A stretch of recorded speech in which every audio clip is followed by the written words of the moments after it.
இது ஊழல ஒழிக்கிறேன்னு சொல்ற அது வேற. பக்கத்துல யாரு ஆதவ அர்ச்சனா வச்சிருக்காரு. அவர் என்ன பெரிய யோக்கியமானவன்? விஜய் அப்படின்றார். இதெல்லாம் நாங்க சொன்னார். அதெல்லாம் வேணாப்பா. விசிலா எங்களுக்கு எதிரி யாருன்னா திமுக. இந்த கட்சியெல்லாம் இருக்குன்றீங்களா? இருக்குமா? எனக்கு என்னமோ சந்தேகம் தான். இப்பவே எப்படின்னா நாளைக்கு ஏதாச்சும் ஒரு மாற்றம் வந்து என்னப்பா ஆகுறது? இந்த கட்சியெல்லாம் இருக்குன்றீங்களா? இருக்குமா? எனக்கு என்னமோ சந்தேகம் தான். இது என்னமோ தெரியல. கமலஹாசனாச்சும் பகவதானாரு. சும்மா இது பில்டப்லேயே ஓடி போயிடும்.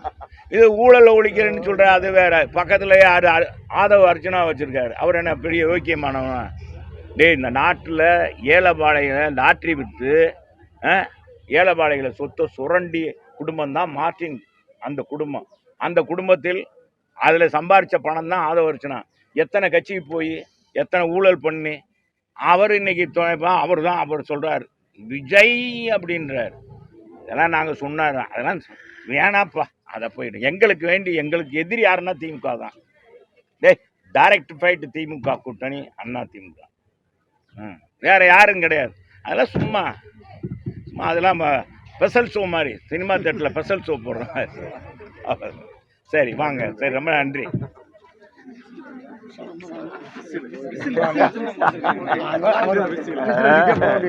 விசிலா என்னப்பா ஏதா அதுல என்ன போடுறது? சரி, வணக்கம். செய்திகளை உடனுக்குடனும் துல்லியமாகவும் தெரிந்து கொள்ள சப்ஸ்கிரைப் பண்ணுங்க.